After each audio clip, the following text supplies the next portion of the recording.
Olá, meus irmãos, como vocês estão? Espero que todos vocês estejam bem, com o coração animado, com o coração guardado na presença do nosso Deus. Abram comigo aí no Salmo de número 93. É o salmo que nós vamos refletir hoje. Diz assim: reina o Senhor, revestiu-se de majestade, de poder se revestiu o Senhor e se cingiu. Firmou um mundo que não vacila. Desde a antiguidade está firme o teu trono. Tu és desde a eternidade.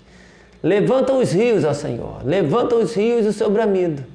Levanta os rios o seu fragor. Mas o Senhor nas alturas é mais poderoso do que o bramido das grandes águas, do que os poderosos vagalhões do mar. Fidelíssimos são os teus testemunhos. A tua casa convém a santidade, Senhor, para todo o sempre.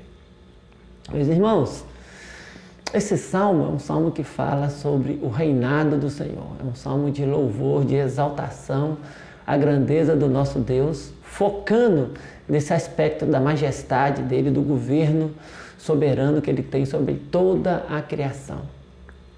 E é sobre isso que eu quero conversar um pouquinho com você no dia de hoje. Quero chamar a tua atenção para esse fato. O salmista, ele faz questão de fazer um contraste sobre aquilo que às vezes pode nos incomodar ao olharmos para o mundo e vermos a força, né, operando ao nosso redor, e pode até nos incutir um certo medo, que é o que ele diz aqui, que os rios se levantam, né? Os rios levantam o seu bramido, e isso aos nossos olhos às vezes nos deixa muito desconfortáveis, né? Porque são forças que se apresentam bem maiores do que nós, né? São forças que se apresentam e nos intimidam. Mas ele diz com relação a isso que o Senhor firmou o mundo, e o mundo não vacila porque ele firmou o mundo. Ele diz que o Senhor está revestido de majestade, né? Que o Senhor se revestiu de poder, e que apesar dos rios levantarem o seu bramido, ele diz: o Senhor nas alturas é mais poderoso do que o bramido das grandes águas.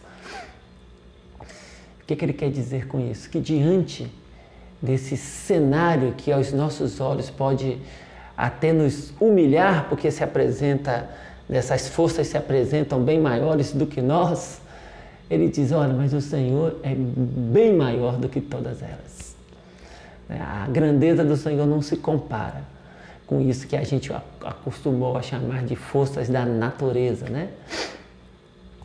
E isso me lembra um texto do Novo Testamento, lá no Evangelho de Marcos, no capítulo 4, a partir do versículo 35 até o versículo 41. Está no finalzinho do Evangelho de Marcos, quando Jesus e os discípulos estavam naquele barco, fazendo a travessia, e de repente o cenário muda, e o mar fica muito bravio, né? E ventos fortes, e o barco começa a ficar em perigo, e os discípulos ficam desesperados naquele contexto todo, e vão acordar o Senhor, né, com muita pressa e com muito medo, né? E dizem a ele, né: Senhor, não te importa que pereçamos?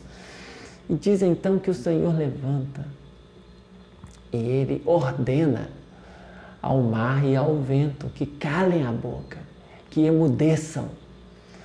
E ele diz aquilo de forma enérgica, e diz que imediatamente o vento e o mar se aquietaram, e fez-se grande bonança.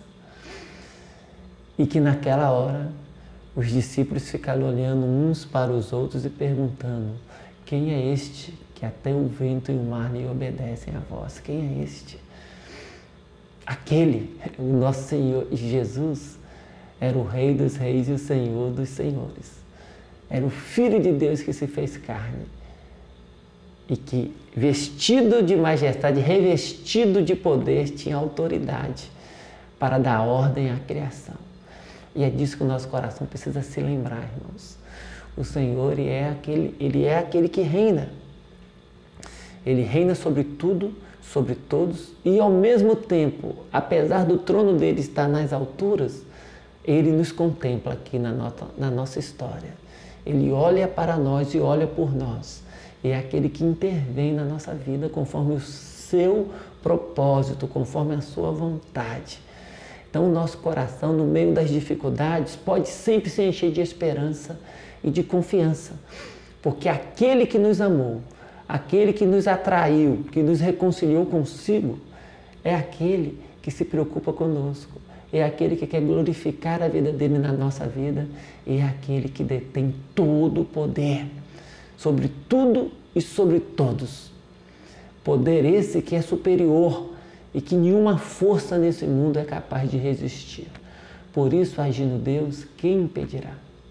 A nós compete descansar. E como encerra o salmista aqui no versículo 5, quando ele diz que fidelíssimos são os teus testemunhos, ou seja, o Senhor será sempre o Senhor, Ele é fiel, Ele sempre se manterá íntegro, conforme os seus atributos, conforme o seu caráter.